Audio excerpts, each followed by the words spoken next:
Good morning, everyone. Yes, I'm Patricia Karvelas. It's so great to be at this Garma, and I want to acknowledge the traditional owners of the land where we are all meeting. I know you know who they are, the Yolngu people, and thank them for welcoming us onto their land and being so generous with teaching us about their culture and traditions, which I think is a generosity that we need to acknowledge. We come here and we take many selfies and photos and brag about our time here because it's an amazing time and we learn so much. And I think it's been an absolute honour for me to be welcomed into this space and even invited to chair a panel like this.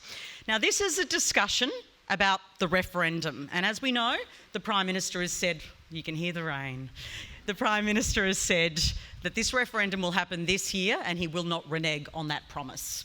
And so we're going to have a discussion this morning about that referendum. Joining us on the stage, and really these people represent a really big, broad political spectrum, is Marion Scrymgour, the member for Lingiari. Join us on the stage, Marion. Thanks Marion, you can take that seat. She's the first Indigenous woman elected to the NT Parliament, and of course she is very well known to all of you. Next on stage is Senator Dorinda, who is a senator for Western Australia and of course represents the Greens on these issues. Andrew Gee, the member for Clare, who was a Nationals MP, but as you may know from the many news stories that were written, resigned as a member of the Nationals on the basis of this issue, on The Voice.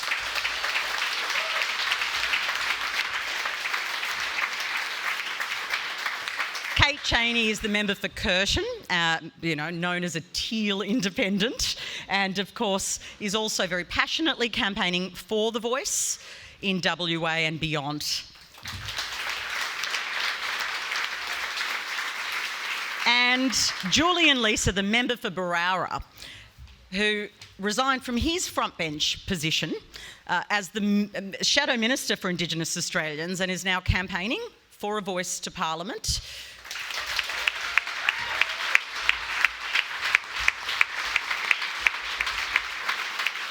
Now, I want to acknowledge, before we begin our conversation, that we did invite, the Garma Festival, I'm just facilitating, some prominent no voices as well. They've declined that invitation, but we have, of course, represented all the political parties. Julian Leeser is still very much a proud Liberal, to talk about these issues.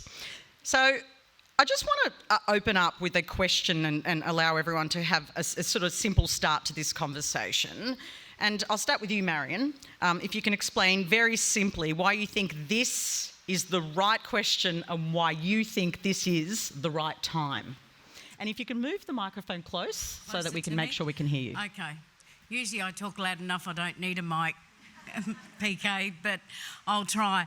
Look, I think it is time. It's been a long time in coming. And as the Prime Minister, as Minister Burney, as the Assistant Minister Melandiri McCarthy, we've all participated since 2017 across this vast continent to talk to Aboriginal and Torres Strait Islander people, but also to non-Indigenous people, because as we keep saying, this is Aboriginal and Torres Strait Islanders people's gift to the nation.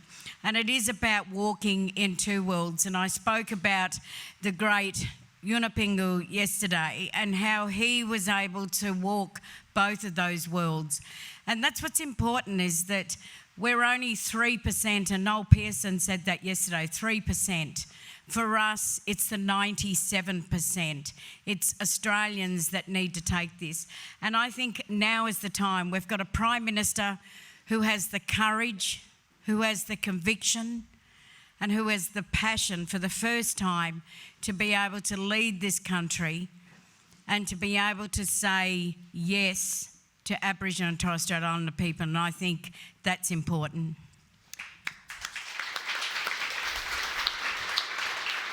Senator Cox, why this question and why now? Thanks, PK. And can I first also acknowledge that we're on Yolngu country and thank their traditional owners for welcoming us here. Now, because the time is right and history is calling us, I come from 5 generations of the stolen generation in Western Australia. I'm the first child in my generation to be raised in a household with both parents. So if you put that into context of the intergenerational trauma that we experience, I fight every day for my 2 daughters to remain under my roof. That is a constant thing, and it's a structural thing that is happening across this nation. My brothers and sisters, culturally, my cousins, are still going to prison at alarming rates, men and women. And so we have unacceptable rates of disadvantage in this country, and the time is now. Now, we have sat on the sideline, and Marion and I and other Indigenous politicians, and there's 13 of us, I believe, in Parliament now, the largest number we've ever had. But we've watched... Yeah.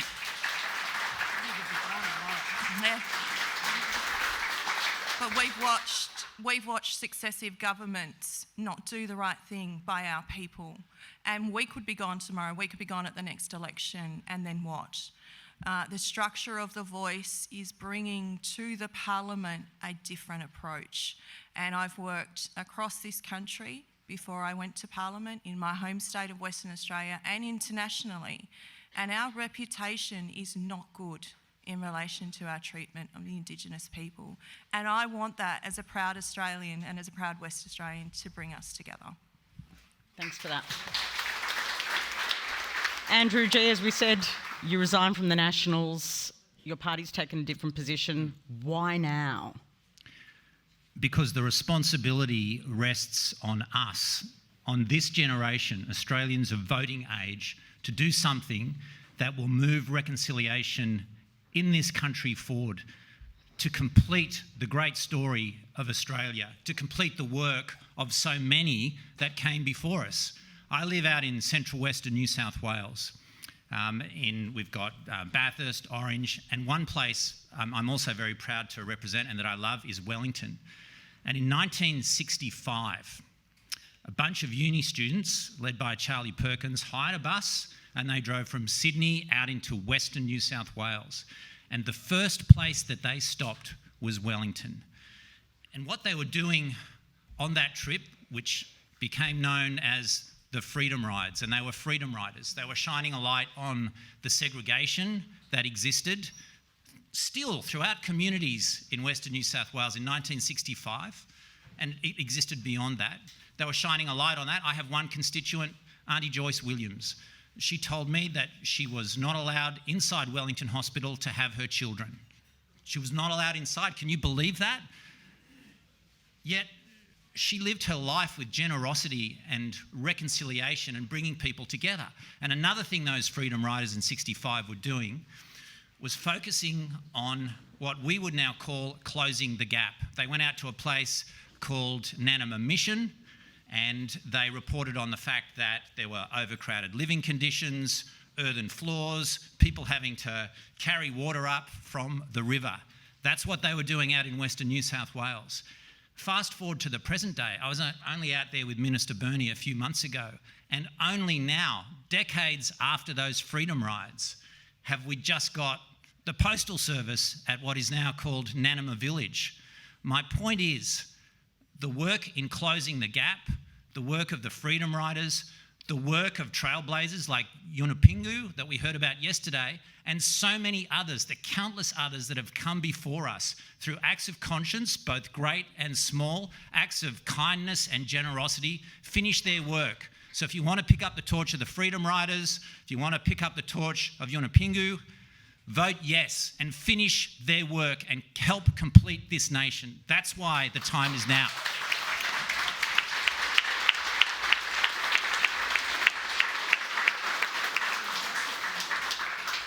Kate Chaney, why have you decided to invest your time? You could be covering lots of issues into leaning into this campaign. Well, I absolutely think this is the right question and the right time. And in terms of the question, this has been developed in consultation with constitutional conservatives, and Julian might talk more about that. And it is the product of the Uluru Statement. It would be really ironic if we put up a form of recognition about listening that wasn't based on listening to what people actually wanted. So it's safe change, it's a reasonable question, it's simple. In terms of the timing, we hear from the Closing the Gap report every year, we are wasting lives and we are wasting money. And we can't afford to continue this for further generations. This won't magically fix everything overnight, but it will shift the direction that we're heading in. And if we want to not be here in 20 years talking about the same problems, we need to do this now.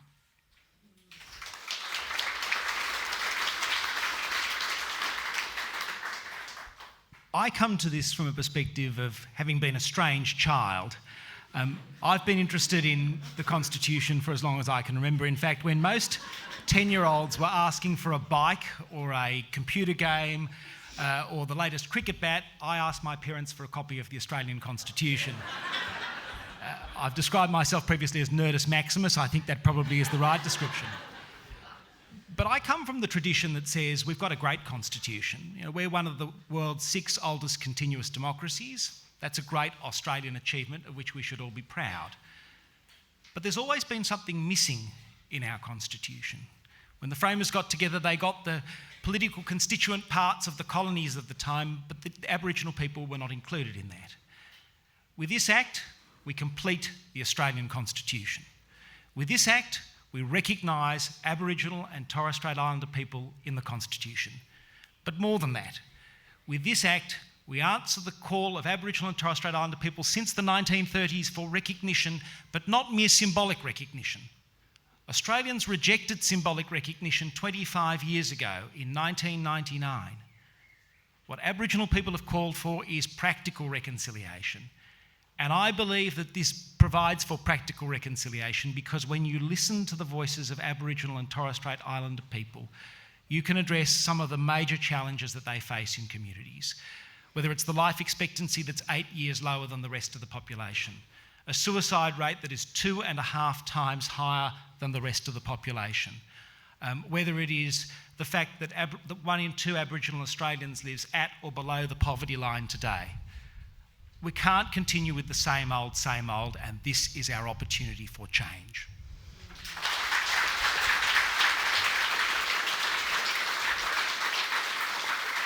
Julian, I just want to stay with you as we get into this conversation. As I acknowledged at the start, all of these panellists are supporting the yes case.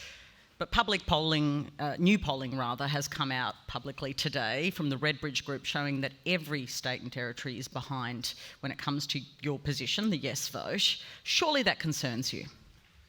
Well, Patricia, there's no doubt that we are the underdogs in this campaign. But let me tell you what gives me confidence about the campaign. You know, what we are doing as parliamentarians here, and what is a great feature of our system, is that we leave the question of changing our constitution, we're one of the few countries in the world that does that, to the Australian people. So we, the Parliament, are asking for your permission. And as we heard from the people involved in the Yes campaign over the last few days, there are thousands of Australians that are signing up to be part of the Yes campaign, which is a terrific thing. You know, we've got answers, the other side's got algorithms. We've got bodies on the ground, they've got bots. We're for change, they're for continuing the same problem. And as Australians reflect on that and they get involved in the campaign, I think we will see a yes vote because there's many Australians who haven't made up their mind, and it's our job, those of us who support this, to go out there and convince Australians to vote yes.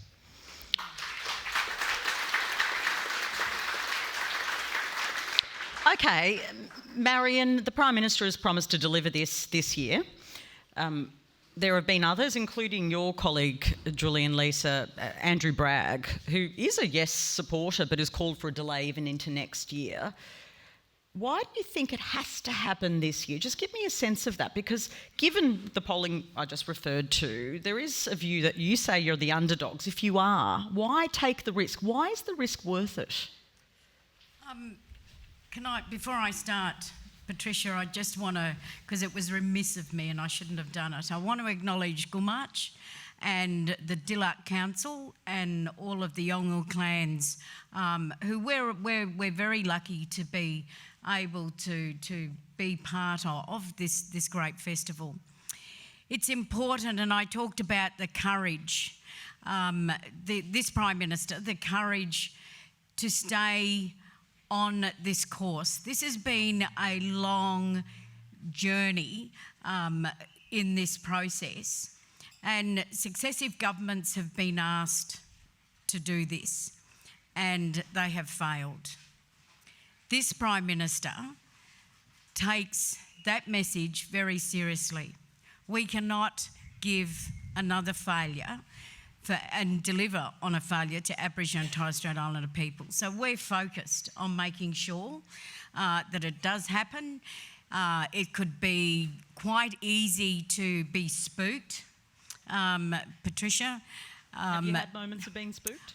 Not at all, because whilst everyone focuses down south, I travel this great country, the Northern Territory, and whilst there's some opposition, when you sit down with our countrymen, but also you go to our regional towns like Katherine, Tennant Creek, Alice Springs, which everyone might find surprising, but for places like Alice Springs that has had its problems, we've probably got the biggest supporter base that has signed on to become and to vote and work for a yes vote.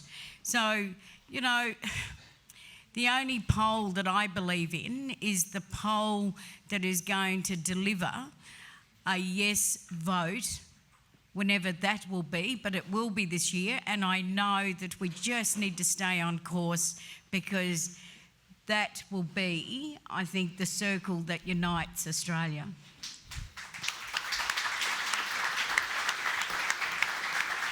Senator Cox, and everyone knows, probably some of you know me here, I do ask some curly questions, and I think it's important because you're all in favour of this proposition.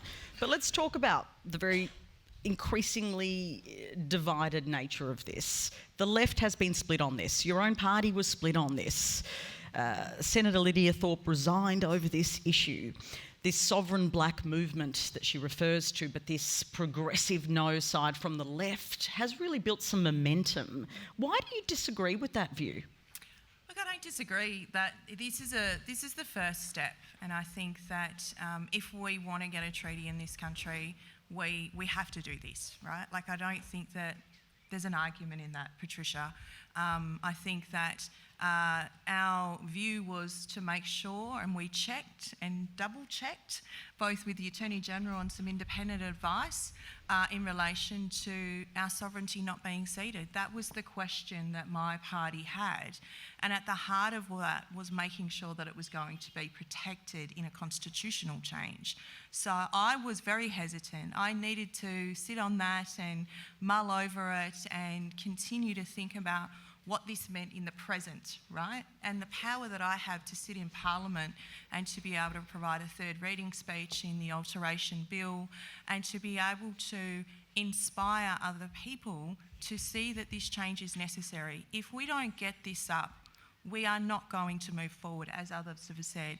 People are dying across this country who have been in this fight their whole lives.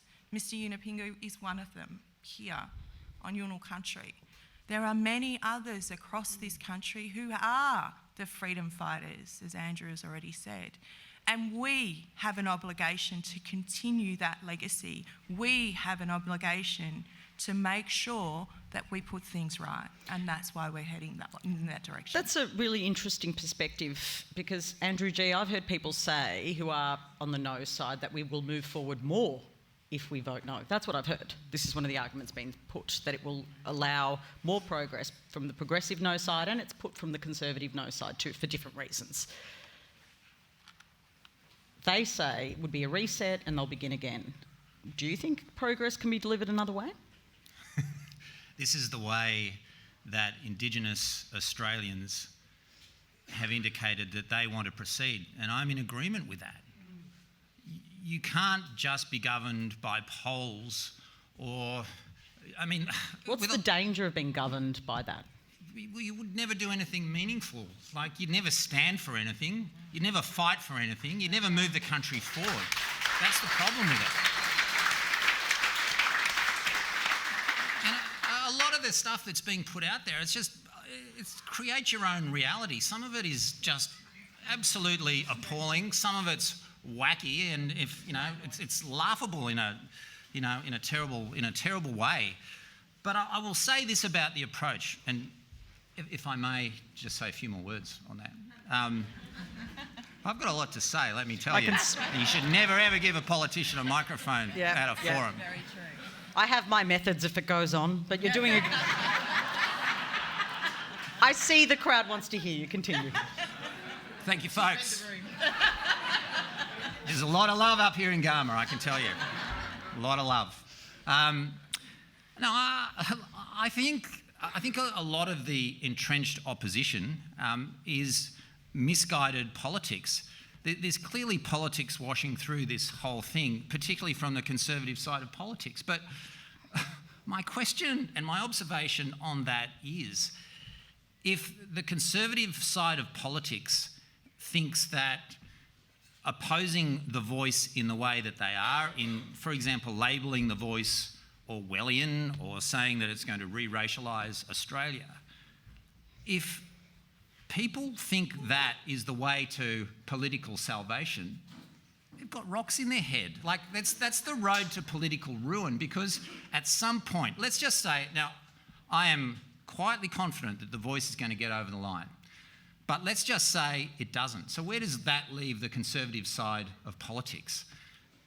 They will be seen by a large section of the community as reconciliation wreckers. The nations overseas who wish us ill will say, yeah, look at that, that's Australia. But at the end of the day, the party hardheads are going to sit down, because politics is a brutal game of arithmetic, and they're going to say, well, how are we going to win? Where are these seats going to come from, and where is the path to victory? Well, I can tell you, opposing the Voice, that's not going to get your seats on the Northern Beaches back. It's not going to get you Wentworth. It's not going to get you Indi. It's not going to get you Rebecca Sharkey's seats. Like, at some point, if this does not succeed, there's a lot of people there'll be a big feeling of emptiness, but politically, I think it is the road to ruin for them. And to quote, well, not quote JFK, but to borrow from JFK, that type of victory will be ashes in their mouths, because they will have lost that traditional Liberal base, a large swathe of it, that has always carried them into power. You can't just alienate those voices and think you're going to roll back into government with some of the drivel that's coming out on the Voice at the moment from that side. I mean, that's just the reality. All right, I feel better after that. Thank you. Thank you, Patricia. The big question is, panel or therapy session? Can I add to that? It was a very interesting answer, though. Kate Chaney, you mentioned all of the seats. You won one of those seats. It was a Conservative seat. I've been told that there are mixed views in seats like yours. Of course, there are everywhere, but there are people who are concerned about this reform. Tell me what you're picking up on the ground. Definitely, there are people who want to know more, and there's a large proportion of people who are just disengaged. And I think this is one of the broader problems in our politics, that all they hear is the politics and the division, and it gets treated like sport. So they either disengage or they pick a team. But coming to Garma is a really good reminder that this is not sport, this is people's lives. And I think when people learn more, and they will as the date approaches and they realise they've got to actually turn up on the Saturday and vote, they realise that it's simple and it's a modest ask, and that the status quo is not good enough. There's work to be done between now and then, getting that message out. But I'm hearing strong support from some concerns from others, and a large proportion of people who just haven't really thought about it yet. Julian, I want to ask you a really specific question. Your side of politics took a different position. That's why you resigned from your front bench position. And one of the things that they promised is that they will legislate, if they were to win government, a voice, a regionally based voice, but a voice. Can you explain or have you had conversations with your colleagues about the contradiction within in that argument? Why would that not be racially divisive, but if it was in the Constitution it is? Why people believe that? I know it's not your position, but I just kind of can't get my head around that as an argument. Well, you're right, Patricia. It's not my position. I resigned in order to argue for the yes case. Yeah, but do you know what I mean? Like, because they're not against divorce. Well, I think that's a good point. I mean, the nature of why we've got to where we've got to, is that when Pat Dodson and I chaired our committee in 2018, there was strong support, I think, on the coalition side for a local and regional voice. There was probably stronger support from the Labor side on a national voice, and we tried to sort of bring the streams together, as it were. So the commitment of the coalition to local and regional bodies remains the case. But what we've got before us isn't just local and regional bodies, and to the government's credit, when I resigned, I had discussions with Minister Burney and with others, and they committed as well to the local and regional bodies. I mean, there's a $20 million commitment in the budget to the rollout of those local and regional bodies, and people who are serving on the national body will be chosen from those local and regional bodies. And that's an important thing to say. If we vote yes, we get the local and regional voices. That's important. The other point I wanted to make, just reflecting on comments of colleagues on the panel, is that it's important not to see this referendum through the usual politics of Liberal versus Labor. Because if we do, we're not going to succeed. This is about the question we're being asked. And when I think of my community in Berowa, the people who have formed the local Yes Committee are not the usual people that get involved in the referendum campaign, an election campaign.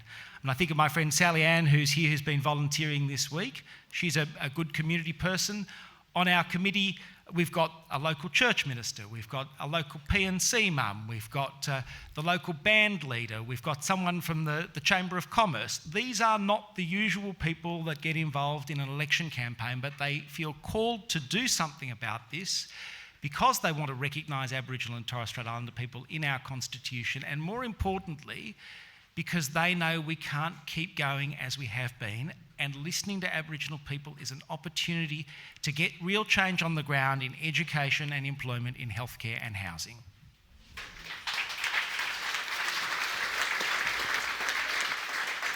Marion, one of the things that keeps coming up, certainly in conversations I have, on my text line and the places where I engage, is that there isn't enough, and I know this has been politicised, this term, but information or detail about what this will look like.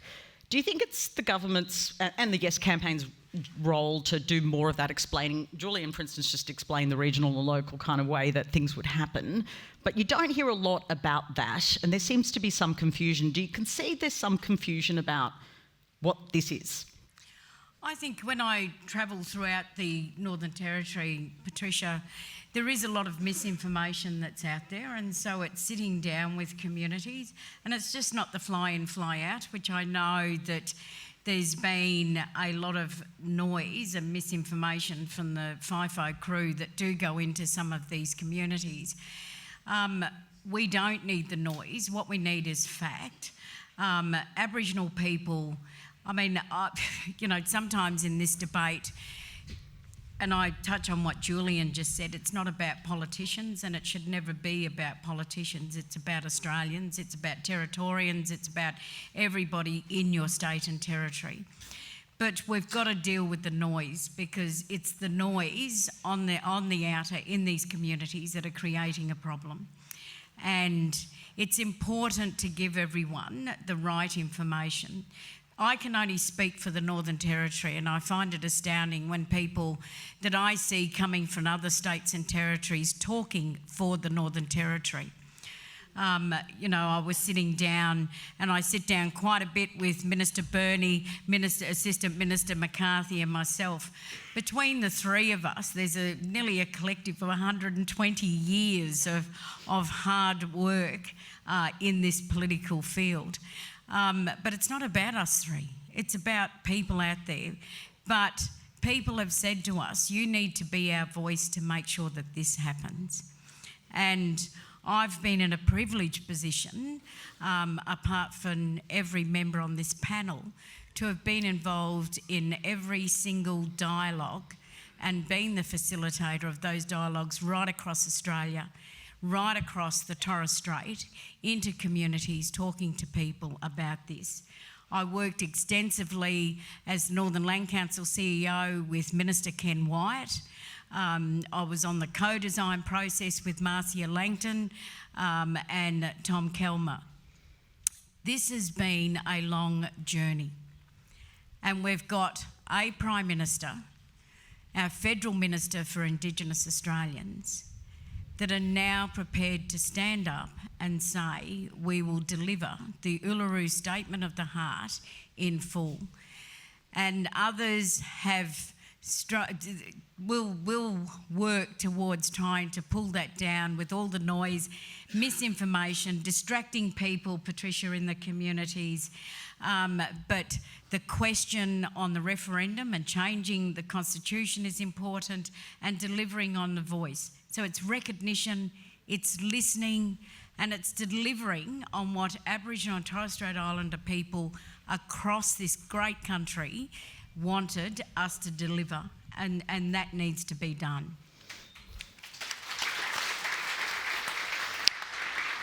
Senator Cox, you said something before that I noted because it really struck me. You said, if this doesn't go forward, we're not going to move forward, which is a pretty strong claim. What are you worried about if there is a no vote? What do you think will happen? Look, I think, Patricia, people will continue to use this as the political football. You know, in the Senate in particular, you know, we're the house of inquiry and debate and coming to a decision. So this is my first time at Garma, and since I've been here listening to the wonderful conversations that have been happening, it's that mixing of the salt water and the fresh water.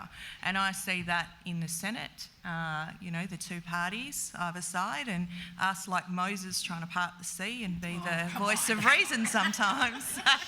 And so, you know, in order for us to move forward, we need those grassroots campaigns. We need the voices of every Australian to participate in that. But what we're doing right now is polarising that. We are polarising it through a lens which is divisive. And that's because it still remains in politics. And in my third reader speech, I actually said, my job is done. My job as a politician is done. I have passed the Constitution Alteration Bill, and my job should be done. It's now over to the Australian public, and that's what a referendum does. It activates the space for you. Now, in order for us to move forward, one, we need to do some truth-telling, and I think that's what's happening right now. I see elements of truth coming out in the conversations that we are having. And I think that that's really important, because in order for us to come together and move forward, it's a bit like a marriage, really. We've got to tell each other how we both feel and get to a position of moving forward, make some rules about what we're going to do together. And I think that's the place we want to all get to. But I don't see that happening if we're not going to create some equity in this process. And the equity and balancing up that ledger is about a voice to Parliament, is about a structural change, and it is about recognition. We are very fortunate to have 65,000 years of continuation culture. And when I think about my old people, in particular my grandmother, who was never allowed to speak in her native tongue, she was beaten for speaking Noongar language on our country. That, to me, is something that shouldn't be happening. We need to decolonise that. Where's our investment in language? Where's the importance of that? It is what keeps our identity alive. And, you know, I think it needs to be inspiring for people. People need to see themselves in that vision. When I think of things that have happened across this country that we celebrate, whether it be the Matildas, whether it be Cathy Freeman winning her gold medal, we all celebrate those as Australians. And we want something to also be celebrated. And I think if we get a yes result at this referendum, we can all celebrate that. Andrew Gee, this was meant to be a unifying moment for our country, but the process does not, it feels like we're quite divided that we're not unified. I've spoken to your colleagues, many of them nationals, former colleagues, you've now sitting as an independent, who tell me that you're kind of out of step with regional Australia, that in regional Australia people are not, in some of those national seats, in favour of this. What do you say to that critique? Well, there are some people who are not in favour of it, but you know what? I've had a lot of people come up to me and say, thank you for actually speaking your mind, because there are a lot of politicians out there, especially in major parties, that don't say what they think and don't act on what they think. And we all have to make compromises in life. And in politics, you make a lot of compromises. Believe me, I've seen it, folks. Some of it isn't pretty. But there are some things that you just cannot compromise on. So yeah, they can sit there and say, oh, well, you're out of step with your constituency. But that hasn't been the feedback that I've had on the ground. And we'll see what happens at the next election, and the people will get to decide whether they agree with them or not. But I don't know. I think there's still a very strong well of support out there for the voice in my area, and we're working really hard to make sure that in our area we get it over the line together. And as for the critics in the National Party, well, I tell you what, Patricia, they're in the rearview mirror and I'm not looking back. Let's hammer down. So we are now going to the next phase of this campaign, Kate Chaney, and we've seen lots of, I think, ugly moments. I think it's fair to say one of those ugly moments was a cartoon where you were depicted sitting on your father's lap, and Thomas Mayo was depicted in a way that was, I think we can call it, we would all agree, in a racist way that outraged the nation and was quite a turning point in many ways.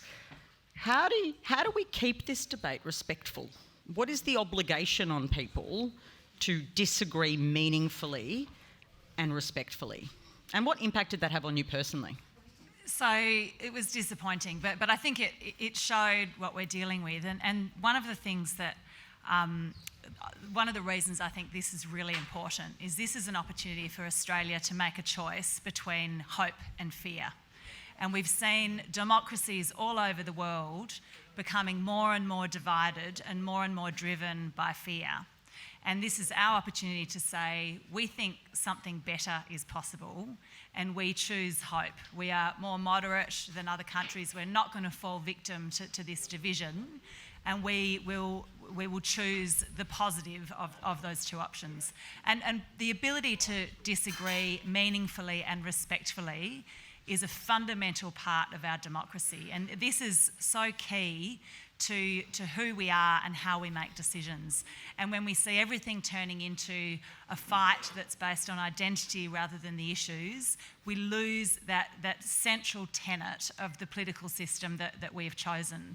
So being respectful over the next few months on this is really key. And in the discussions I'm having in my electorate, it's much more about asking questions, finding out what is driving people to, feel a certain way. What are they basing that decision on? And finding common ground. What is it that we have in common, and how do we find a way together on the things that we can agree on? And I still think that there is.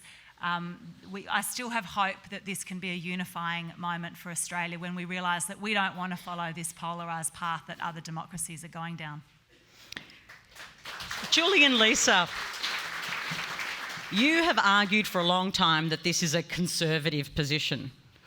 Well, if I can be frank, the Conservatives say you're wrong, that this is not a conservative position, that it's radical and it really alters the kind of Australia we are. Do you still believe this proposition, this question at this time is conservative?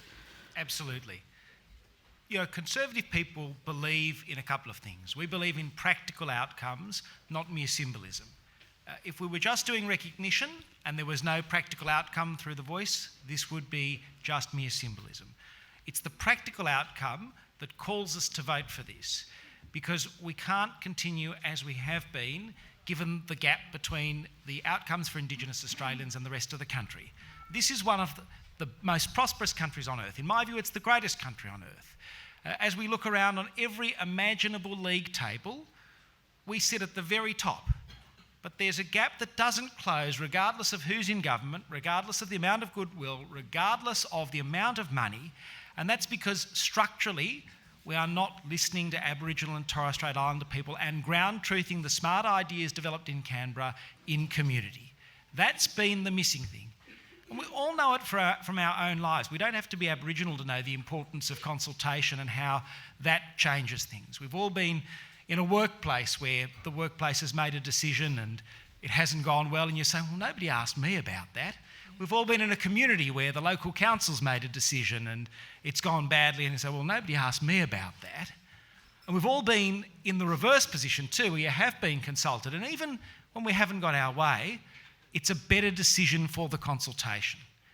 And we've got to make better decisions about Aboriginal and Torres Strait Islander affairs in this country, because we just can't keep going as we have been, because it's unacceptable to have the gap as it is.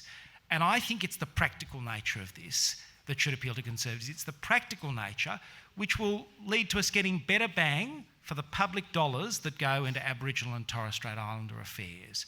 We can't keep wasting money for no result. I think the Voice provides us a process to help us get better outcomes on the ground to see those gaps close.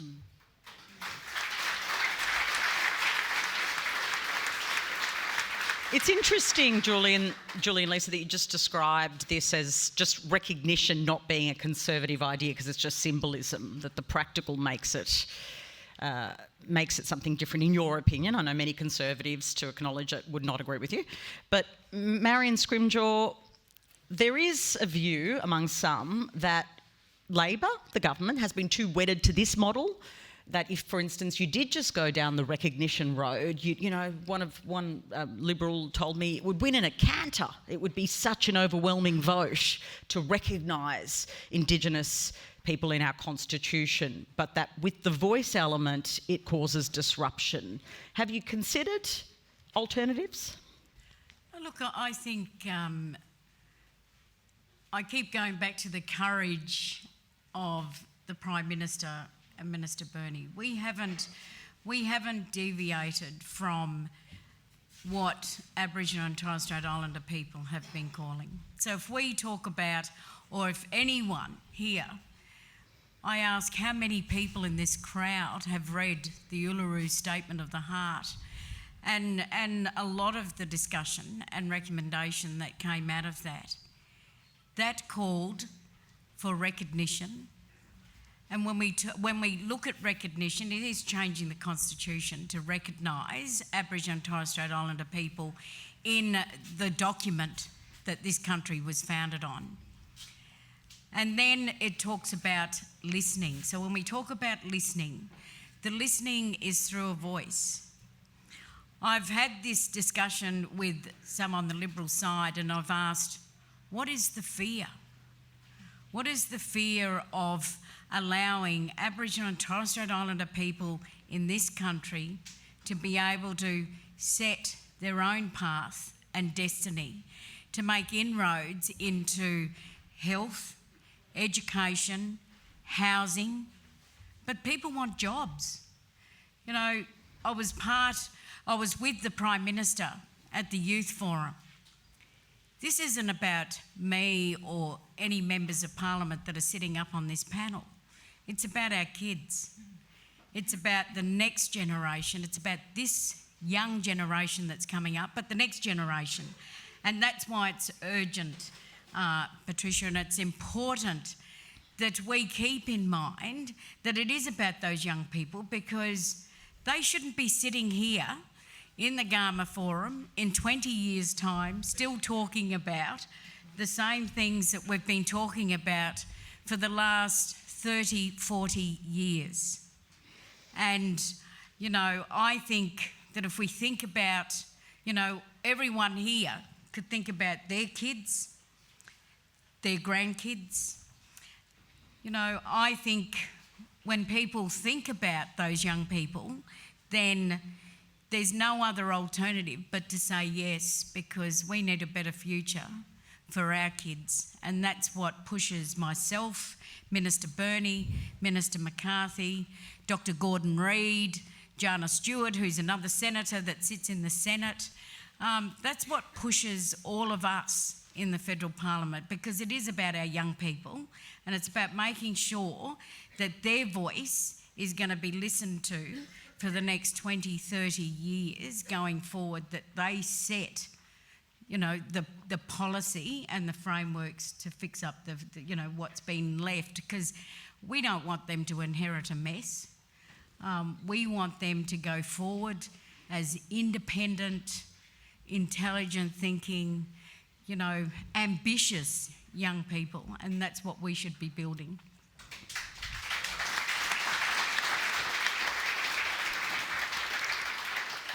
Senator Cox, there's been a lot of discussion about what the Voice would prioritise. That question of how wide its scope might be has been the subject of a political debate. How do you view that debate? Because there have been some who've been really keen to kind of narrow the remit of the Voice. Should it be narrowed? Look, I think that that's to be determined by the Voice. You know, I think that there's, and Minister Burney in her National Press Club speech talked a little bit about her advice that she would give to the Voice about what she would like them to focus on, and I think that's very valid. She's the Minister for Indigenous Affairs, an amazing career, and just to honour Minister Burney and sitting here in the front row this morning in the Garma Forum, and her amazing work, and in her time working in public policy, what she's seen. And I think that that's very valid, so I want to honour that.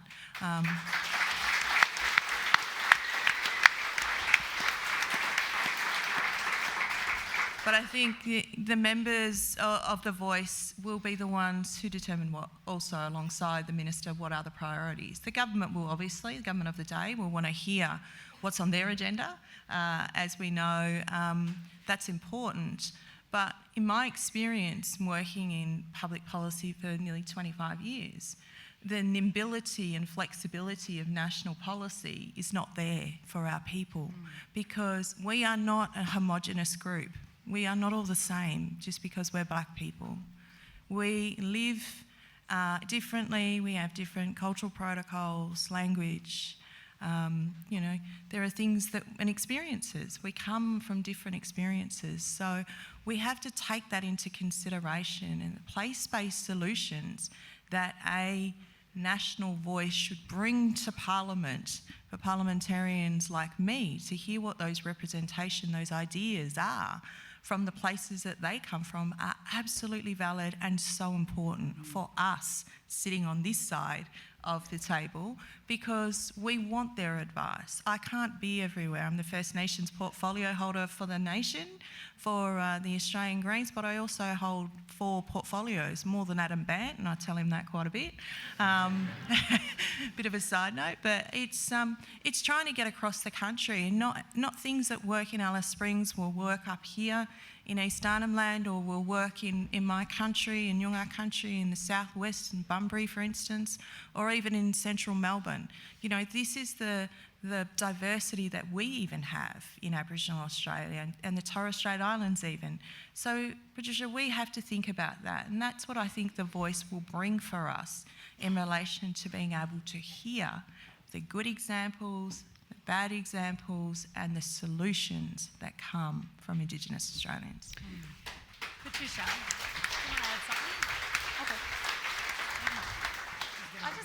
I just wanted to add, I don't understand this argument that the scope is too broad, because I think ultimately common sense will prevail.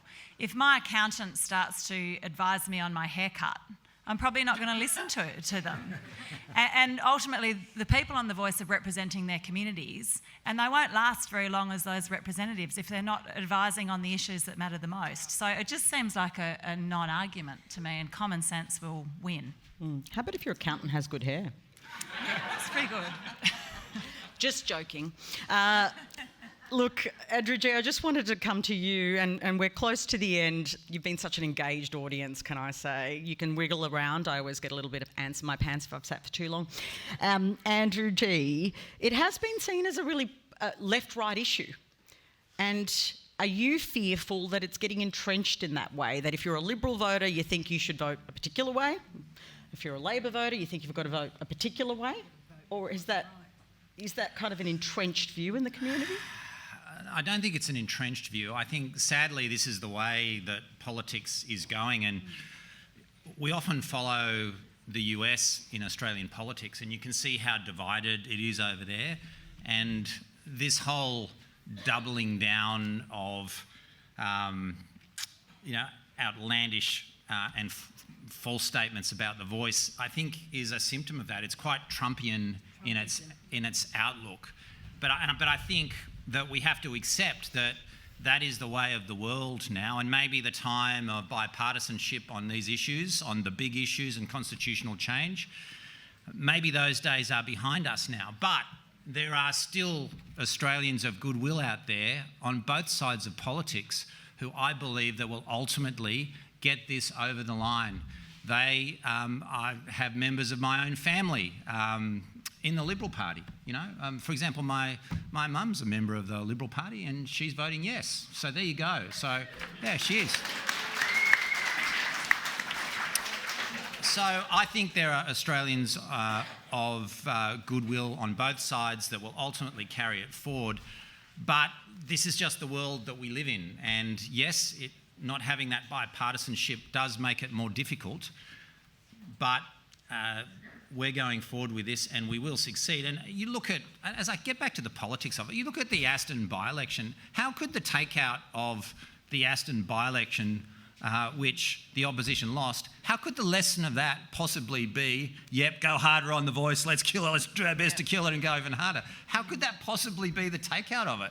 I think a lot of this is being confected to, for a number of reasons. Firstly, I think it's being used as a fundraiser, and I know that because I'm still on some of these mailing lists that say we've got to oppose the voice and donate money.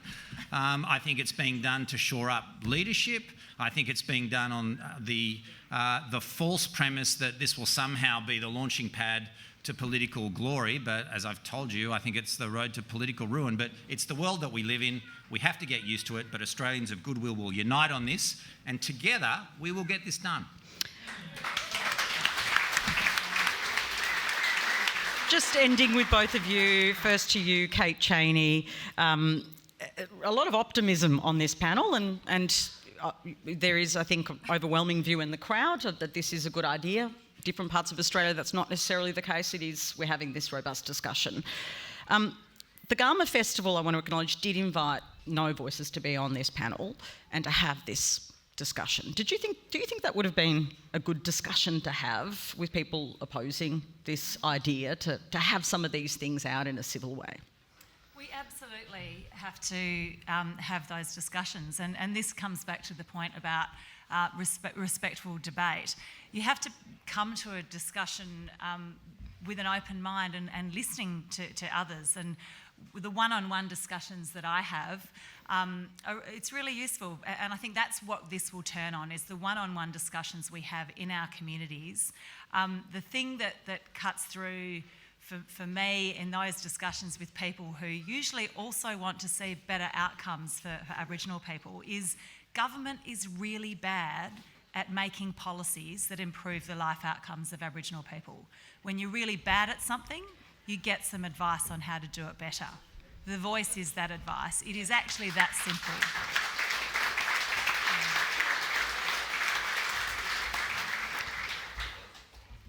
Wow. Julian, Leeser, I'll give you the final word of our panel this after. Are we? No, it's still the morning. Feels like the afternoon. I get up so early. Julian, Leeser, you have taken what is a principled position for you to honour a commitment you made as a Conservative, but this has, I've been told, hurt you in your own electorate. Are you finding that this is taking a personal toll or dividing Liberals And how do you see the path forward for bringing people together on questions of reconciliation? Well, I think the first thing to say is it's not about me. I made this decision because I've been involved in the debate for a long time and I felt it was the right thing to do, and I think this is a safe and important change. And as Andrew said, in politics you have to have some lines in the sand. And I'm very happy to be campaigning yes for this. I believe in it. I'm enjoying getting out and actually talking to unconvinced people. And that's really important because we can all sit here and say, let's vote yes and preach to the choir at Garma, or the no case can go and do the same thing. But if we don't go and actually see people who are undecided, we will not win this referendum. And so the thing I love doing most is when the local church group says to me, come along and talk to our people about this issue, or the local school group says, come along and talk to our people about this issue, because you're not just getting all yes people or all no people, you're getting people who are trying to engage with this. So my message to people here at Garma and also who are watching this around the country is, if you're interested in this issue, gather your friends together, gather the people that you know together who are undecided, and put on a forum and let's hear the arguments, because that will ultimately lead to a better informed country and a better informed decision. And that's what our framers wanted us to have when they gave us, the Australian people, the power to change the rulebook of our country. And that's what we're being asked to do. And I think the Australian people are a wise people. I think they will see the arguments when they look at the provision itself and join us all in voting yes.